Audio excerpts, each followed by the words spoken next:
Good morning, everyone. I assume from our technicians that this is on. Um, so I want to welcome you. I'm a non-resident senior fellow at the Brookings Institution. This is Bob Litan. I'm also a practicing attorney. And we're having an event today which will give a Cliff Notes version of a new book that I have out called Resolved, How Debate Can Revolutionize Education and hopefully save our democracy.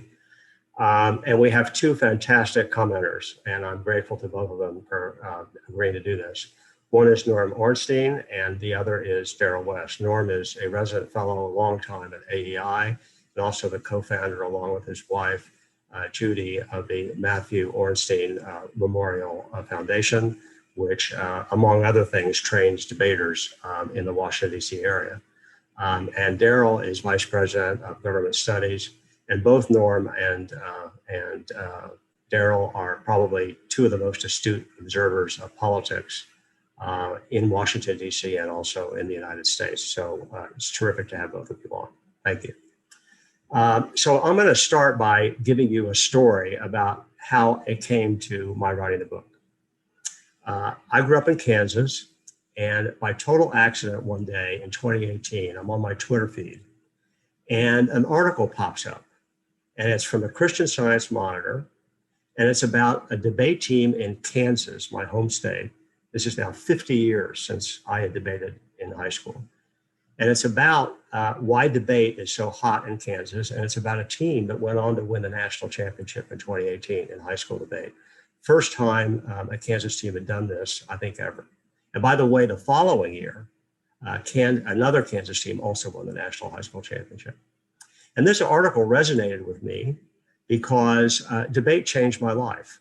I was a stutterer like Joe Biden until I was about 14, and my mother forced me into debate, and debate cured my stuttering. To this point, I'm not sure how, but it did. It also taught me that issues are complex in life because when you debate, you have to do both sides. You have to do it civilly with reason and with evidence. And it taught me a lot about my life, and it changed my life. And you should just know from this description, of course, that the kind of debating that you saw between President Trump and Joe Biden about 10 days ago was not a true competitive debate. It violated every single of those conditions that I talked about. Even the more civil debate this week between Vice President Pence and Senator Harris really doesn't qualify as a true debate, nor have any presidential debates, because they're limited to basically sound bites, just 60 seconds or 90 seconds. There's no real-time fact checking, and there's no interruption. I mean, these are the kind of things that get you disqualified in competitive debate. Well, in any event, after seeing this article, and the thought occurred to me, what if everyone in the United States, every voter, had been a competitive debater? Wouldn't we be, as a society, a lot better off, a lot less polarized, and have all these skills that I talked about that debate teaches? But I realized that was unrealistic. We're not going to get every kid to do competitive debate. Less than 1% of all kids do this, both in high school and certainly even far lower in college. So I had a fantasy. I thought, well, is there a way maybe to get debate introduced at the actual classroom in the teaching of classes in history and English, science, and even math? And I thought, you know, if everybody had debate as a matter of course in high school and also middle school, wouldn't they have a lot more fun learning? They'd be a lot more engaged. This would be especially true for minority students, many of whom are a year or two behind. And they need motivation, and this would give it to them. And then if kids learn more, they would earn more in their lives. And if they debated, they wouldn't see things so black and white, so to speak. They'd see that the world is full of gray, and they actually would demand of their politicians a lot more complexity than what we see right now, which is full of negative ads. So that's the thought that occurred to me. And I thought, I'm going to write a book about this. The only problem was I didn't know anybody who was doing this. So I started interviewing people like crazy. And I saw that there was an academic named Joe Ballone at Georgia State who actually recommended this. It was called Debate Across the Curriculum. It was an academic journal, but I didn't have enough to write a book about. And then I got lucky again. In the course of all my interviews, I ran across two individuals. One is Les Lynn in Chicago, another is Mike Wasserman in Boston. And it turns out that each of them, with their colleagues, had been doing exactly this. They had been what Les Lynn calls debatifying the curriculum, taking the existing textbooks and materials that teachers were now using, but they were turning the class into a debate, either once or twice a week. They would break up the class maybe in little circles of 6 to 8 people, let the kids basically get comfortable talking to each other, and eventually they would have debates before entire classes. And I talked to both of them. They invited me to see this in action, what I call debate-centered instruction in the book. And what I saw actually amazed me. These were schools in Boston, Chicago that were full of minority kids. And yet there was a buzz, there was an excitement to the classroom with few exceptions. The kids were engaged. It wasn't like the kind of thing that you expected to see in a school. And by the way, this could occur whether it was a charter school or a regular school, it didn't matter. And I learned over the course of this that Lynn and Wasserman had tested their students both before and after they introduced this kind of debate across the curriculum. And the test scores had gone up in these schools. There was a lot more of attendance. The grades were better. The kids were doing a lot better. And that gave me encouragement. And so I did some more research. It turns out that the Boston Debate League experiment is now being formally statistically studied with control variables, the kind of things that social scientists like to see. It's not a randomized control trial, the kind you see with drugs, but at least it's something close to that. And I talk in my book several reasons why I think this statistical study will bear out what both Lynn and Wasserman are doing and why it's so positive. A, because debate is fun, it engages people. B, because you're more likely to retain things if you're actually doing them. And third, there are actually academic studies of competitive debaters in minority schools that show that kids, even controlling for self-selection bias, kids do better once they're involved in competitive debate. And it stood to reason that if they were doing this all the time for 3 or 5 years in their school, that they would be better off if that happened. And I make a long case that that's true. And I also argue that this is something that could be done relatively simply with maybe a summer institute that could train teachers in the method of debate-centered instruction. It only takes about a week. And once the teachers were trained, they could train other teachers and it could be rapidly scaled. So the foundations that are out there listening to this, I urge you to do something like this, and you can get in touch with me by Googling me, and I'd be happy to talk to you about it. 2 more points. I have an entire chapter on why I think this would change the workforce and narrow income inequalities. Because if debate-centered instruction is going to teach you better, you're going to learn more, and over the course of your life, you're going to earn more. Secondly, you're going to be more open to taking repeated education and coursework to keep you up with the labor force, so that when things like the pandemic hit or less onerous things, you'll be more willing to engage in new learning because you had so much fun learning in school. And finally, I'll turn to the topic of this session, which is can debate reduce polarization? I am not going to claim here today that debate, we certainly can't have every kid in the United States take debate education, or adults do it. So we can't eliminate the degree of polarization, which, by the way, is a lot worse than when I wrote the book. The book had to be delayed for 6 months before the pandemic, and I wish I could have rewritten parts of it, but it was basically in the can. I couldn't do that. But I will argue that if we can somehow get over this election to the point where the American people broadly accept that the winner was legitimately elected, and that may take a landslide victory by either party. If we can get to that point, I will argue that over the long run, if we introduce debate in the way that I talk about, we're going to have a less polarized society. We're going to have students who are going to, who have been trained to debate themselves. They're going to be less subject to falling for the kind of one-liners you see in debates. They're going to demand politicians who give a lot more nuanced and complex answers. And the politicians themselves will have to basically appeal more to the reason of voters rather than emotion, which is what the literature basically says that voters do now. So I only have one regret in doing this book, and I'll conclude with this.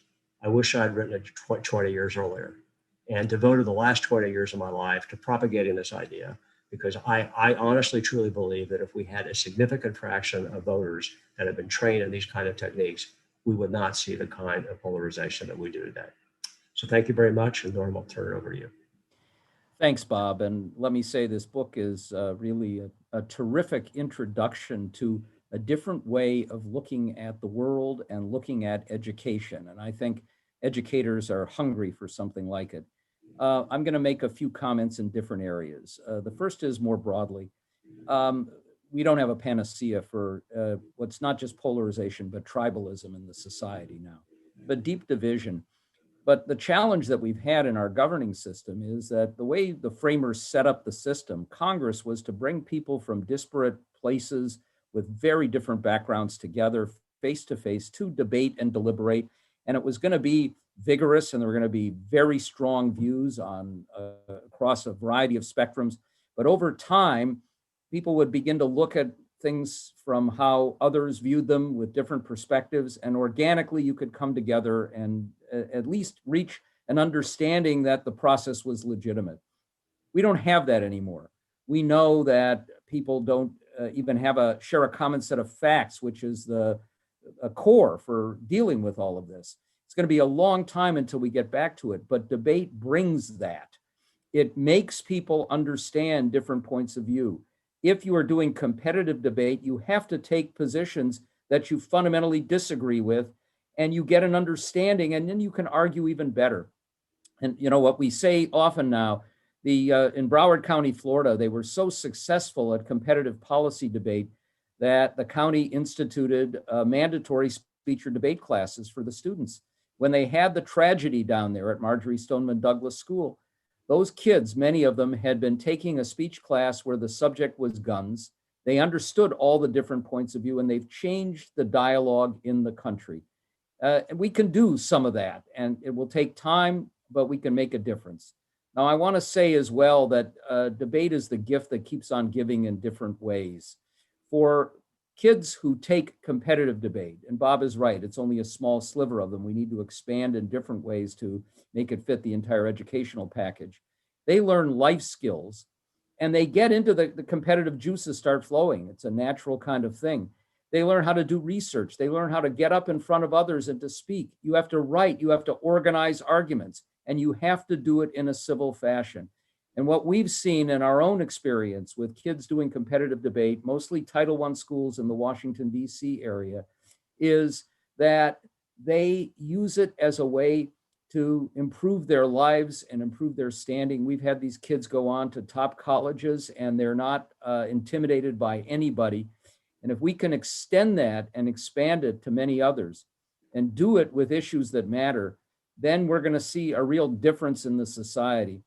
What I say to the kids at our summer debate camp is, I believe in equal opportunity, but we don't have equal opportunity in this society if some people start 25 yards ahead of the starting blocks and others start 25 yards behind. And what debate is doing for the kids in our institute and in the Washington Urban Debate League is it's moving them back up to the starting blocks. And when you see the talent that these kids have, and you see the drive that they have, that they expand with debate, it makes an enormous difference. And we can do this more broadly, and doesn't cost much, but it really can make a difference. Now let me turn it over to Darrell. Okay, thank you very much. And Bob, congratulations on your terrific book. It's very well written, nicely argued. I definitely recommend it to those of you who are tuning into this event. Makes a point about the value of debate-centered education as a way of teaching civic skills and building communications abilities. It's also a way, I think, Bob is right about creating a more informed citizenry. So I agree 100% with that. And Norm and his wife, Judy, have also done a lot on this front through their private philanthropic activities. So it's good to hear the great results that you're getting on that front as well.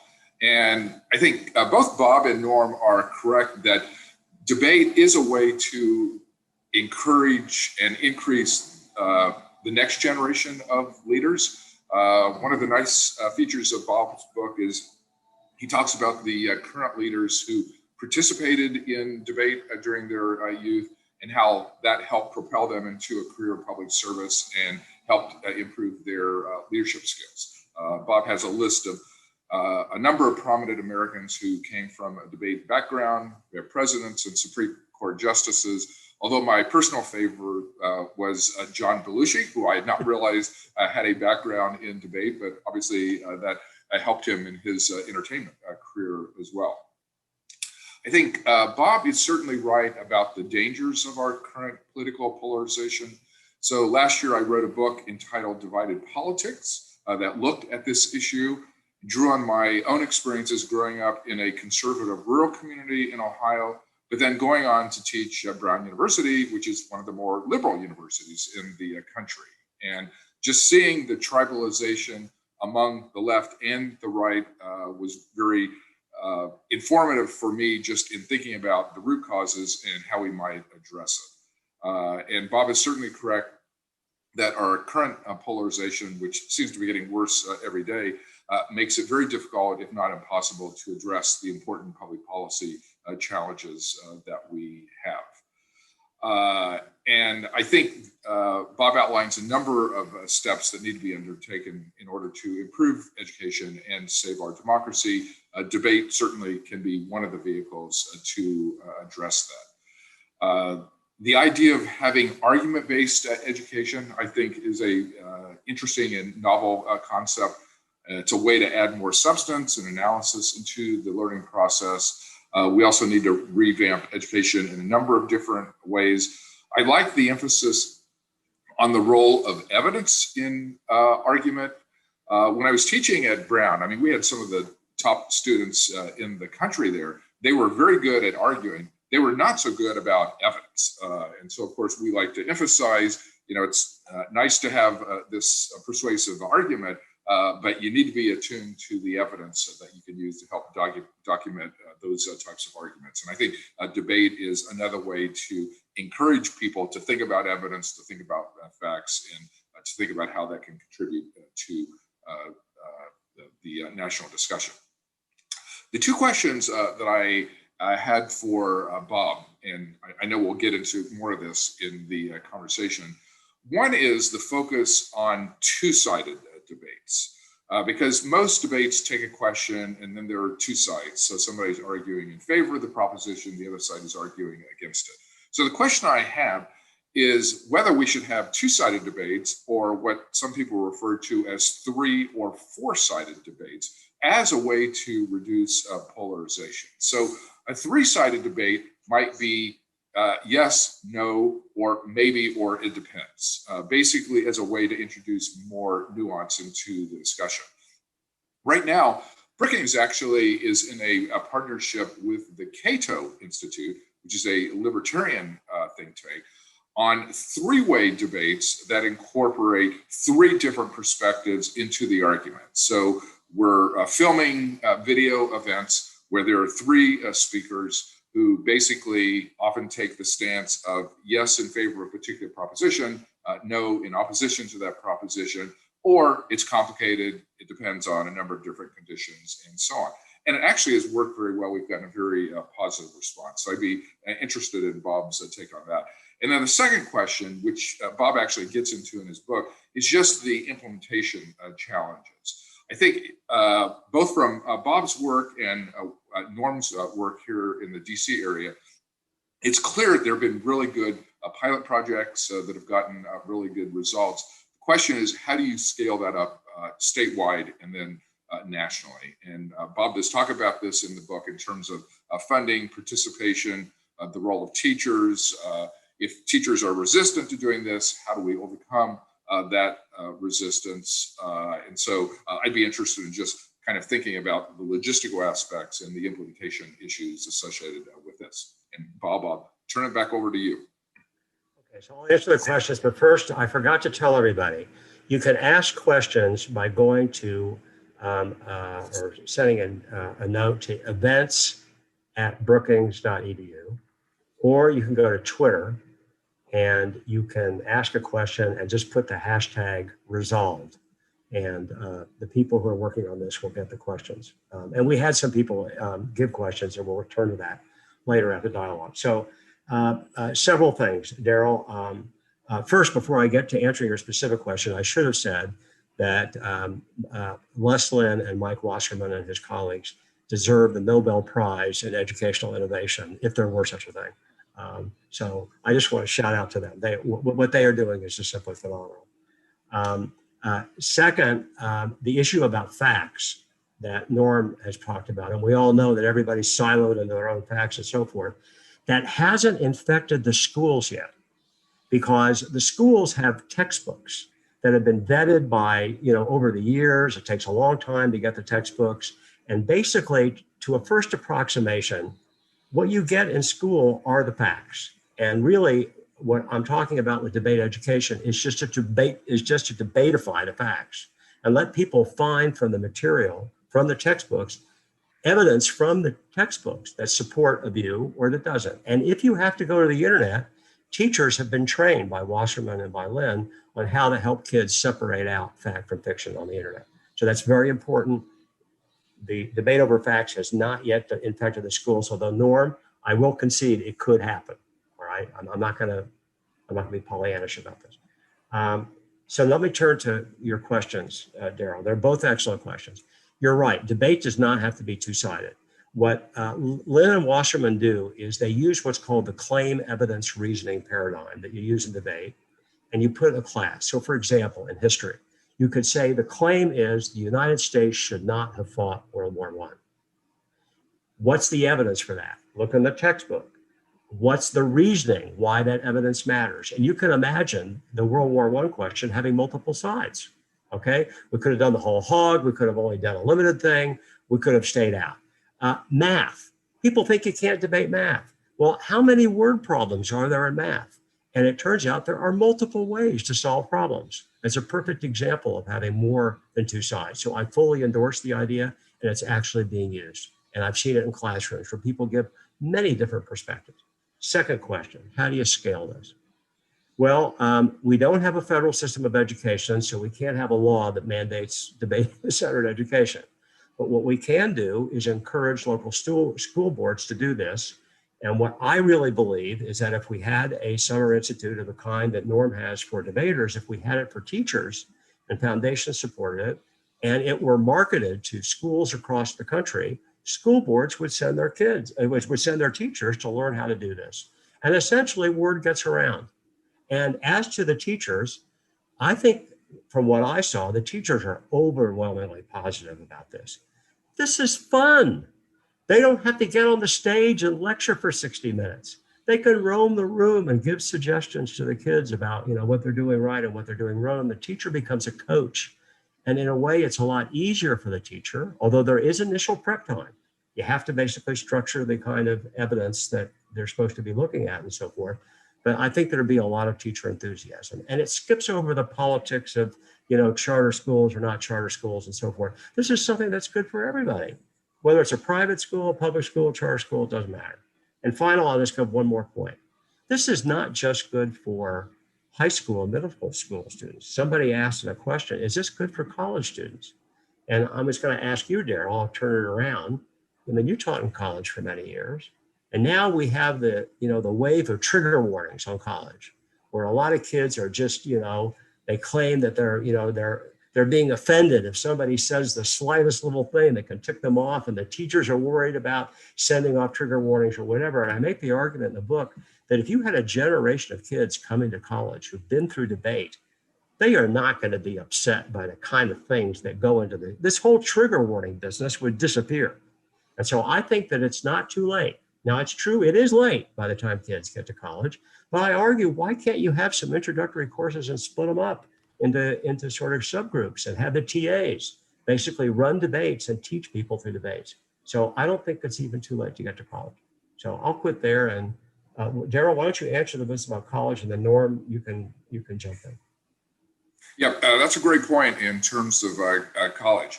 I do believe debates can be very useful at the collegiate level as well. And I particularly like the idea, and Norm mentioned this, the value of people having to defend an argument contrary to their own point of view. It's a way to kind of get people to think about other people's views, that the world doesn't always agree with their particular stance on an issue. It forces them to come up with evidence to support a view they may personally dislike or disagree with. And I think at the college level, that's a very valuable skill, because there's just so many aspects of our society now that are putting all of us within an echo chamber. You know, technology is encouraging this, social media is doing this, patterns of news consumption seems to be leaning in that direction. So anything that gets people out of their own personal viewpoint, thinking about other points of view, that's going to be really good for democracy. It's going to be good for reducing polarization, because right now, I think one of the biggest threats to democracy is this tendency to view opponents as enemies. Not just somebody who disagrees with you, but someone who is bad, poorly intentioned, or just an evil individual. There's a lot of that that we see in this current political campaign, and early instruction in debates, I think, would help break down that kind of issue. So, Bob, first I want to offer a counter argument to one of the things that you said, which is that the fact problem has not infiltrated the schools.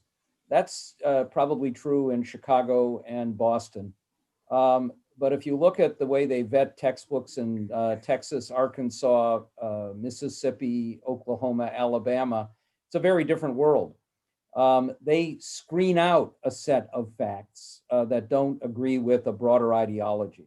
And whether it's creationism or the plight of the American Indian going back in history, or even the role of slavery, we're seeing plenty of that. And my guess is that we're also seeing a screening that comes through just what people get at home. So it's a bigger problem, I think, than you suggested. Second, I want to just offer an anecdote here. We did our debate camp this year virtually, of course. Last year, where we had kids in person, we had almost 200 kids. And the first day we do a little introduction, and my wife Judy was standing next to a woman who was very nervous because her fifth grader, rising sixth grader, was doing this for the first time. And she said, "My daughter is so shy, I don't know if she's going to be able to handle this." And then they went into classrooms, and these novice kids, the first thing that they do is teach them just what debate is all about. And we went into a classroom, and there was this young girl whose mother had been so concerned. And they said to the kids, "We're going to put a proposition on the blackboard, and you just go off into corners. Go here if you strongly agree, and go into the opposite corner if you strongly disagree, and here if you just disagree, here if you agree, and in the middle if you're neutral." And the first one was resolved: a hot dog is a sandwich. And they divided into categories, and you had a number of kids argue that a sandwich is two separate pieces of bread with something in between that you eat in a particular way. And this girl raised her hand and she said, "I guess none of you have ever been to Subway. Subway is a sandwich, and it is one piece of bread, and you eat it this way." And then the next question was resolved: dogs are better for humans than cats. And the cat people talked about the cats, and this little girl raised her hand and she stood up and said, "There are service dogs. There are no service cats." And it was like the mic drop. And she was voluble throughout. And I realized a couple of things here. The first is that this poor mom didn't really know her own child very well, because kids may sit at the dinner table and they aren't often asked for their opinions, but they have opinions and they have an ability to articulate them if they're given a chance. The classroom doesn't give them that chance for the most part. The standard classroom is you get a lecture and maybe you'll have a teacher ask a question, but it doesn't elicit an opinion. And if you can draw kids out and get them to express opinions and have them learn those techniques of debate, you're going to pull out qualities that are there, but that are rarely drawn upon in the real world of education or even the real world at home. And we have seen some of these kids just come out of shells in a lot of ways. And when you see kids who've never stood up in front of a group of people before in their lives, within 3 days, getting up and having armed with some facts on the issue, they go right at it, and they're just incredibly impressive. And then one other point with regard to what Darrell said, if you look at the policy debate arguments, they're actually not both sides. You know, you start with what can be a proposition. It's one subject for the year. This year, remarkably enough, thanks to our Washington chapter, the topic nationally is criminal justice reform. But you can offer an argument at the beginning of a debate that might be a philosophical one or a tactical one or a substantive one. But now, if somebody makes a claim in the affirmative, what the negative, if they want to win, is not just to argue against, it's to offer a counterclaim. It's to look at this from a different perspective and say, you're wrong, but here's what you could do that would be better. So in fact, what policy debate teaches you is the nuance and the reality that it's not just two sides, that if you're going to win a debate, you have to perhaps argue a third side. So it's much more robust than you might imagine just on the surface. So I'll pick up on that with several anecdotes. And by the way, even though you're going to get these anecdotes, still buy the book, all right? I'm going to give away parts of the stuff in the book, but it's still worth reading. So Norm is right that in competitive debate, I go through all the strategies in one of the chapters and talk about counter plans and something called the perm and all kinds of variations in competitive debate that does exactly what Norm talks about. And you get all kinds of variations. But let me go to his second point, his story about the baby steps that you use to get kids engaged. Because the premise of this whole thing is that even shy kids, they love to talk. And this is really what this is taking advantage of. Kids love to talk, all right? If you just give them a chance. And what Mike Lynn and Mike Wasserman, what Mike Wasserman and Les Lynn do is that's exactly how they teach the kids. They start off with these baby questions that you're talking about, and then they gradually move up. And so to perfectly illustrate this, there's one teacher in Boston whose class I saw. I think her name, if I remember right, is Melissa Graham. She taught an 8th grade ESL class. So this is a class of kids, 5 different native languages, all right? So how are you gonna debate with kids that can barely communicate with each other? So what Melissa does is she splits the class up and they talk in their native tongues and they have these mini kind of questions. And eventually she moves them into speaking in English, but not before the whole class so that they don't get embarrassed. And this is very important because one of the greatest fears I point out that people have in their lives is speaking publicly. It ranks probably one of the greatest fears of anybody, almost as bad as fearing of death.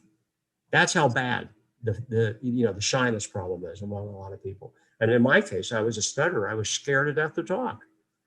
And so what Melissa does is by gradually introducing these kids, first in native language, then in English, and eventually getting more and more complex, she, by the end of her classroom, I tell her story in this book, she has most of these kids mainstreamed into regular classes in 1 year, and it's a perfect illustration of how you can draw kids out and to be a lot more loquacious. And a final point. So in my chapter about the benefits of debate in the workplace, if you ask employers, what's the number one problem they see in kids coming out of high school and college? The number one answer, and this has been going on for like 20 years, all right? So it's not new. They all say that even college graduates, they can't speak in a reasoned, articulate fashion. They can't explain themselves. They may be able to write great essays, but put them in front of a group and have them talk intelligently, they can't do this. And if we had debate-centered instruction, we'd cure that. And that is why I argue that we would revolutionize the workplace if we had a cohort of people that had these skills. So I just wanted to pick up on your points, Norm. I'll turn it over to either one of you before we go to questions.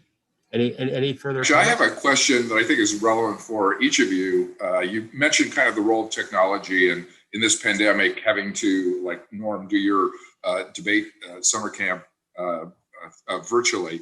I'm curious how debate would differ from in-person versus through a technology platform. Like, does it operate differently? Are there different things you'd have to worry about? Are there different benefits that might come out of that?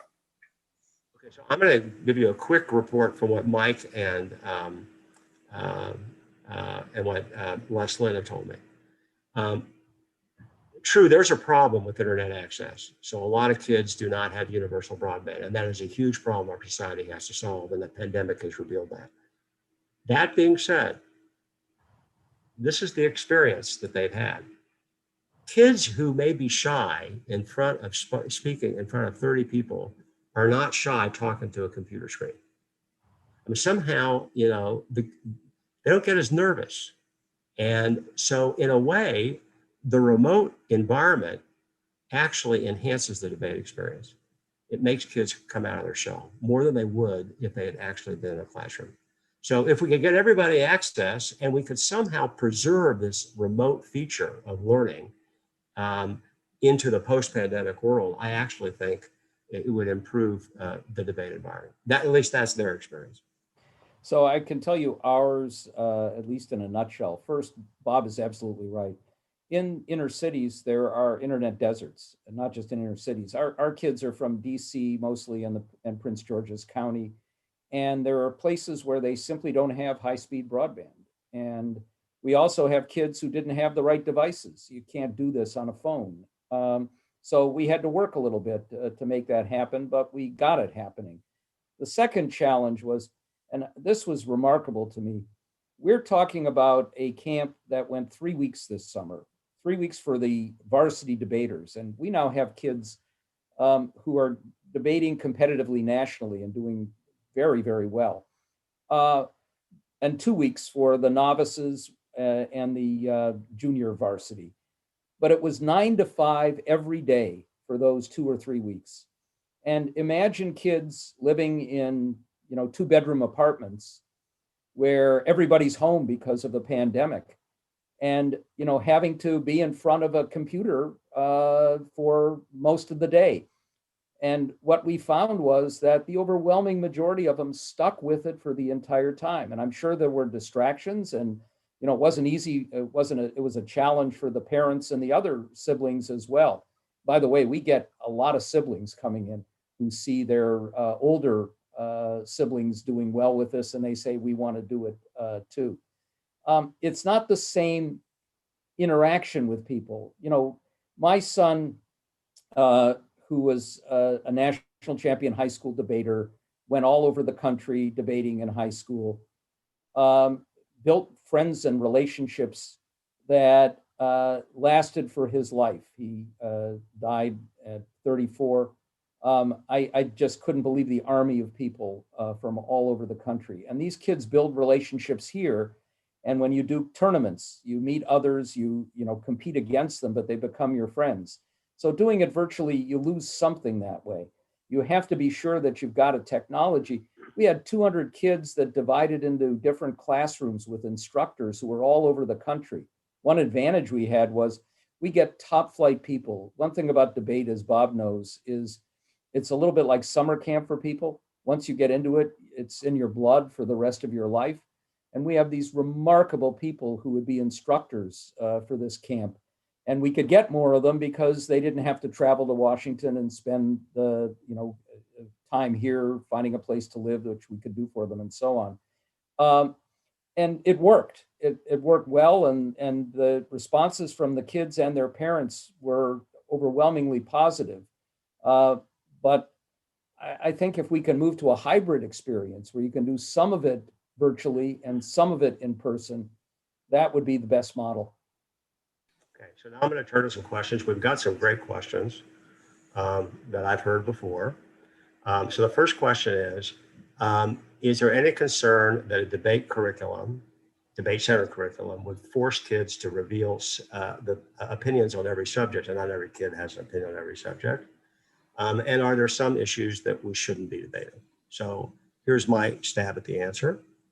A lot of learning that takes place right now in the classroom does not require opinions. The claim evidence reasoning model in a history class or an English class or whatever has people use debate techniques to go through the textbooks and uncover what's in the textbook that is evidence and is reasoning. It doesn't require them to advance an opinion. It basically enhances their research skills. So later on, there may be opinions, but on most subjects that you're learning, it's not opinions. So it doesn't require you to do that. Secondly, are there some issues that shouldn't be debated? The answer is yes. And I have an extensive discussion of this. So I'll give you some examples. And there's a great quote that I quote in the book. I can't remember the name of the author, who says, don't debate the undebatable. All right. So like, you can't debate abortion. All right. There are some issues that are just, literally so black and white, and people have very firm views, but from their parents, their experience can't do that. I'll give you another good example. I would not want to put kids in a pro and con position. Nazism is a good thing. All right. We have to proceed from our basic assumption that when kids go to school, they're learning about the democratic system of government. And we can learn about Nazism and communism as a historical matter. All right.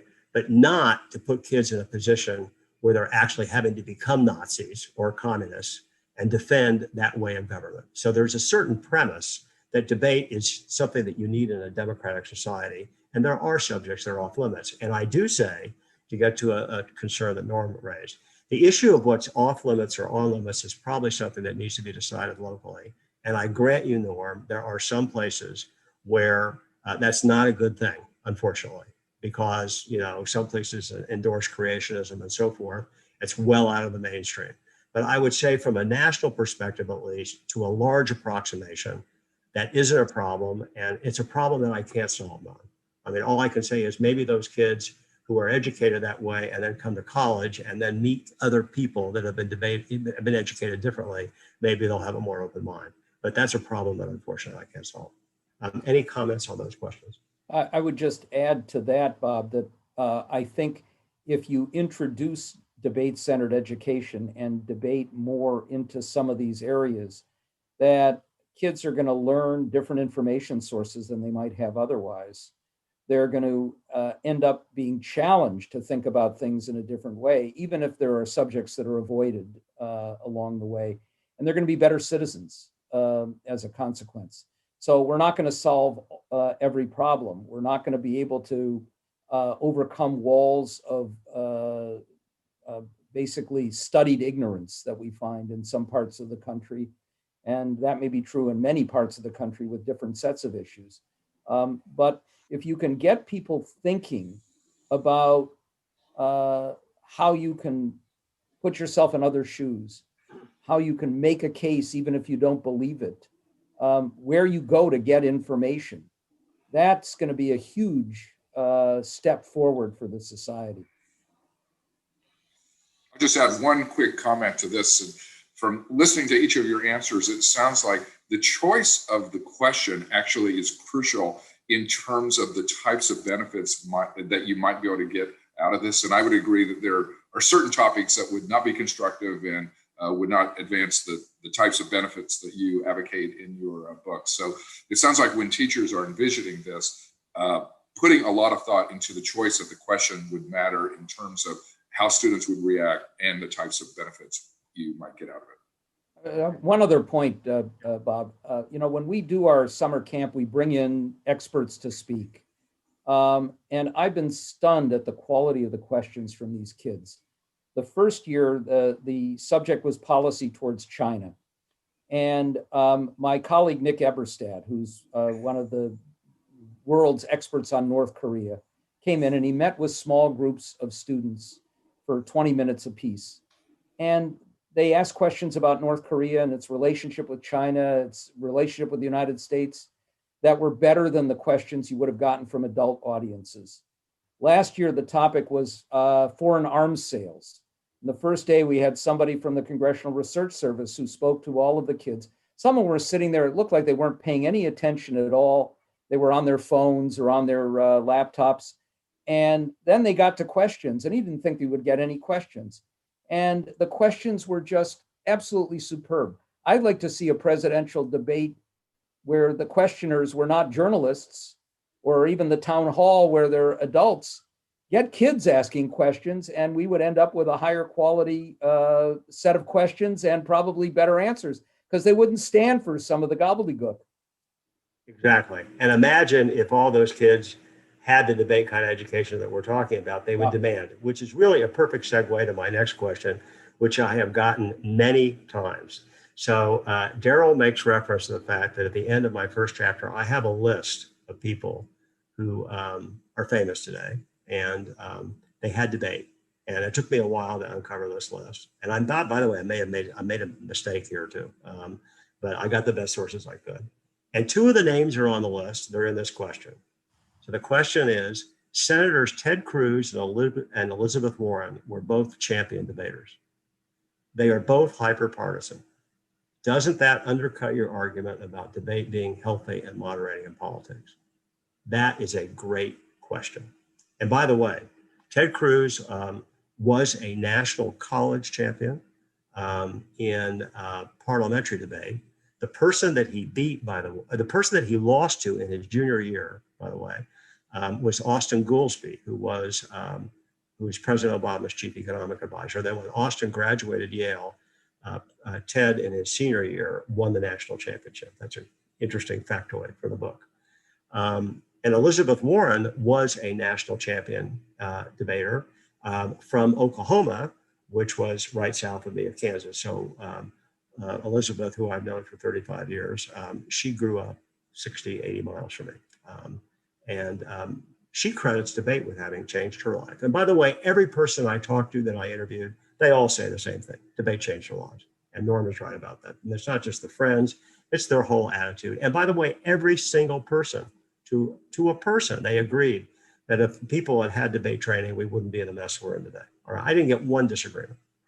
So to answer the question, don't these two polarizing figures represent the antithesis of my conclusion that we'd have a less polarized society? So here's my argument in the book. You can buy it if you want, if you don't. I say that what debaters are really good at is sizing up their audience. They size up their judge today in a way that's not true 50 years ago. And when you're speaking to an audience and you're very skilled at knowing what kind of arguments, hit certain buttons, you'll speak certain ways. Now imagine that the whole audience changes. So that imagine 30 years from now, 50 to 80% of people, of voters, have gone through debate-centered education.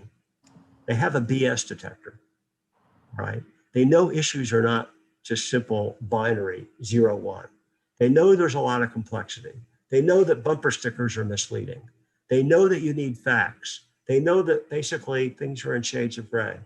I make the argument, very smart debaters, including the Elizabeth Warrens and Ted Cruz's of the world, they would respond to this because they're really good, all right?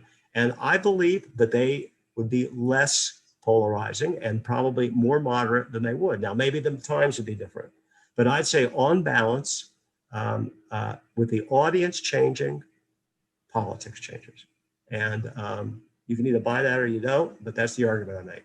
I throw it over to Norman Darrell, because it is a really good question. Yeah. It doesn't mean if everybody debates that everybody is going to come out the same place. I can tell you from the anecdotes that Ted Cruz was not popular among the other debaters because people felt that he actually used deceptive arguments and was not entirely honest in the way he approached it. But that's Ted Cruz. At the same time, I think you could see where Elizabeth Warren's ability to make her case was clearly honed by debate. I would add one other person to this, by the way, Stephen Colbert, who is a friend. And I've talked to Stephen about debate, and he will say, and the words exactly, debate changed my life. He was an indifferent student, and when he seized on debate, it got his juices flowing. It gets competitive juices flowing, but it made him a better student and a better person. And if you ever watch the Colbert Report, he had a feature called The Word. That was taken right from debate. It altered his entertainment world as well. We're going to get people who are not going to be honest in the way they make their cases. That's the nature of the world. We're going to get people who have rigid views and aren't going to change them. But we're not looking at changing everybody. We're looking at changing a culture, and that's what debate can do.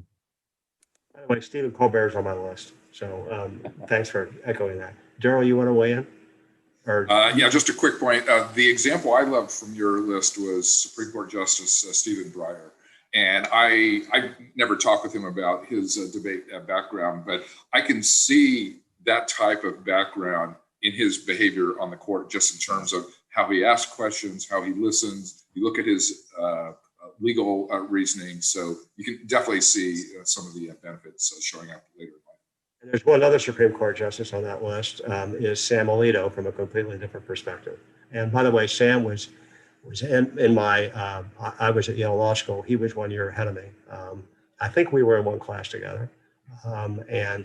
He's obviously used his debate skills to advance his career. So next question. This is another really good question.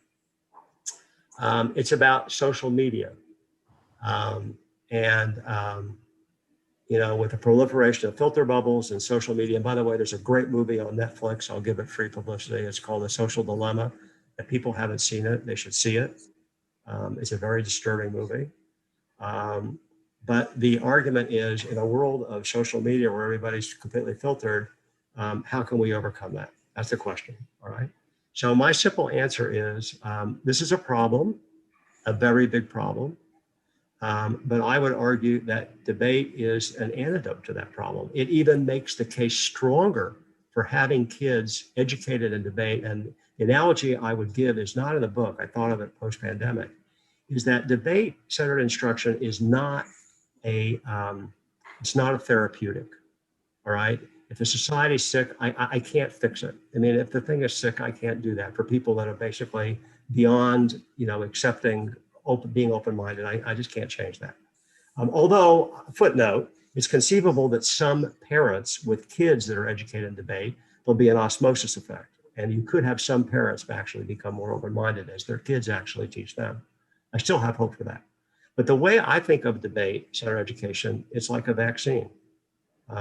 It basically vaccinates kids against severe cases of polarization. Not everybody, because no vaccine is 100% effective.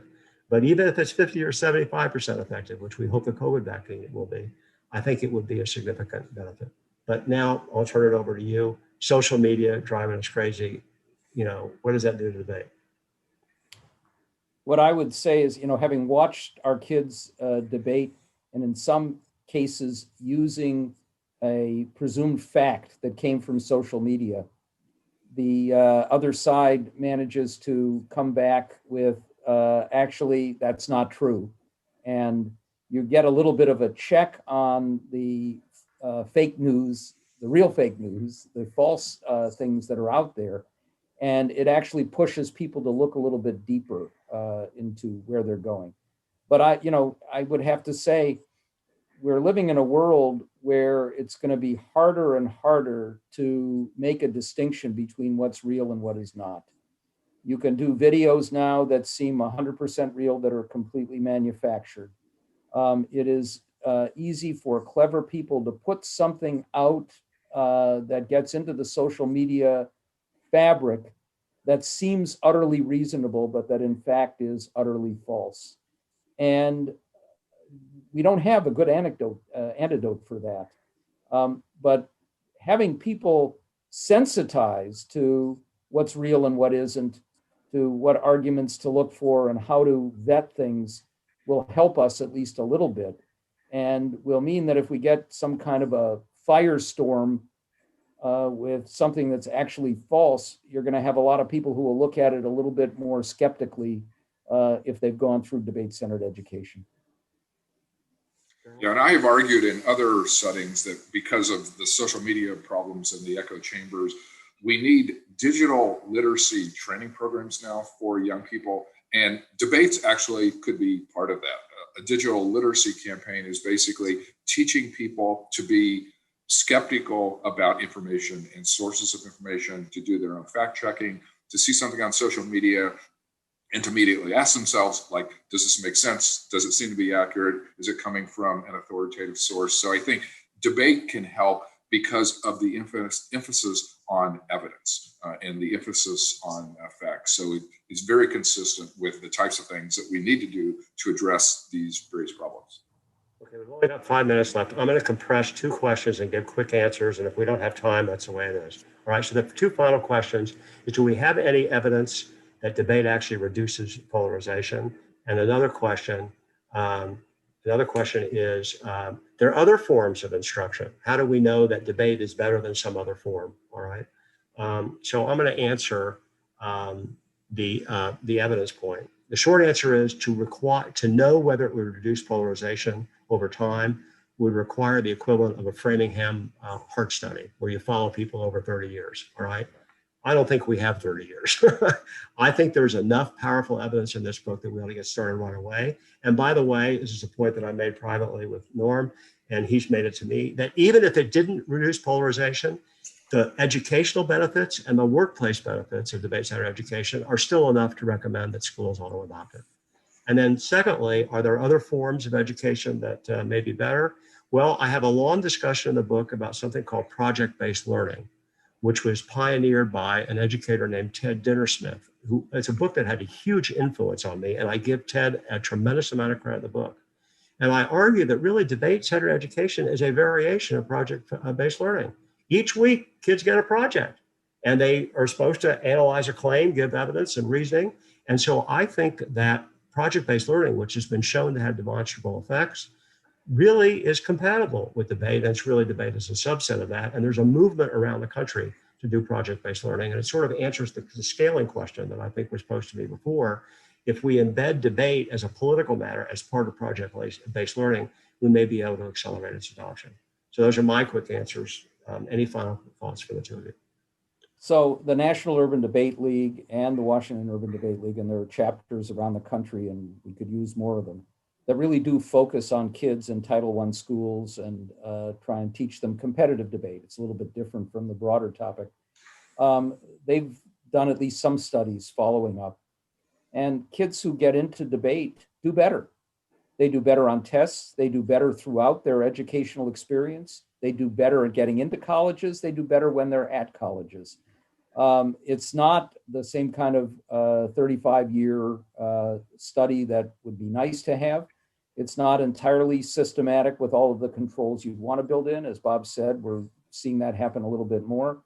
But there's sure an awful lot of data that would suggest that this is a big plus for people, and it improves their lives. And I'm absolutely convinced that these are life skills that are taught, and they work in the workplace. They work throughout one's life. You learn how to adapt better and how to do the kinds of things that are necessary in a global economy. Darrell, any final thoughts? Yeah, I'll just close. I just want to commend both Bob and Norm for your work in this area. Bob, for a terrific book, very well written. Teachers across the country who want a how-to manual on what to think about, how to implement this, read the book. It'll provide lots of very useful information. And Norm, just you've done amazing work in the DC area in exposing local kids to debate, and love the work that you're doing there as well. Okay, well, I want to thank both of you. You've added tremendously to the discussion. I'm grateful for the very nice words you said. I know they're heartfelt. I knew you just weren't buttering me up, because I know you actually believe in this stuff, and we all care about the future of our country. And to all of those of you who were tuning in, I thank you for doing it. Please spread the word. I think we're on to something. And I've said to many people, I'm 70 years old now. I can't do this. I don't have enough years left in my life. So I'm hoping that if I could just turn on the light bulb on a few people who are watching this and make them into essentially debate-centered educational entrepreneurs, then I will feel happy that I will have made one small part in helping to change the lives, as Mike Wasserman and as Les Lynn are doing every single day. So thank you very much, and have a good rest of the day. Thank you, Bob. Thank you. Thanks for watching. Be sure to like and subscribe for more videos from Brookings.